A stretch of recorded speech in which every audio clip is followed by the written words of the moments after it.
about Freddie Aguilar. Many of you do not realize na Freddie Aguilar is one brilliant human being. Of course, he talks in Tagalog mainly, but he can also talk in English. Kaibigan ko yan, matagal na, Vice Mayor pa ako, 1986, 87. Alam mo, ang tao na mag-compose ng kanta, mag-ritmo na yan, tang, tang, tang, tang, tang, tang, tang. O kaya yung ginagawa niya yung anak, sa tapos isulat niya. Lagyan niya ng lyrics, yung tono. Sama ka lang sa buhay mo. Adre, kung kaya mo yan, believe ako sa iyo, mauutak yan.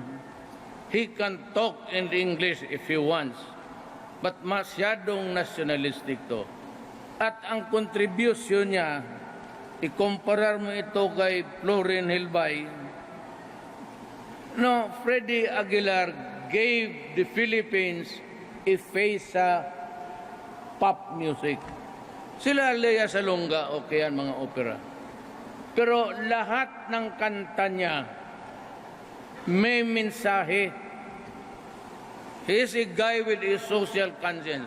Pakinggan mo lahat ang kanta niya. Pipi at Bingi, Magdalena, kung paano inapi-api ang Pilipino. Pakinggan mo, kantahin mo. Anak-anak, what is the strongest message there? It's the filial ties. Alam mo, hindi kayo magkamali.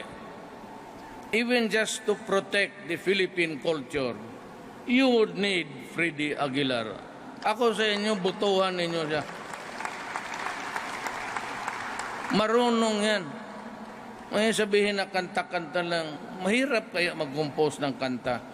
At yung kanta niya is known all over the world. Kinukopya ng ibang bansa. Because it's really good and the message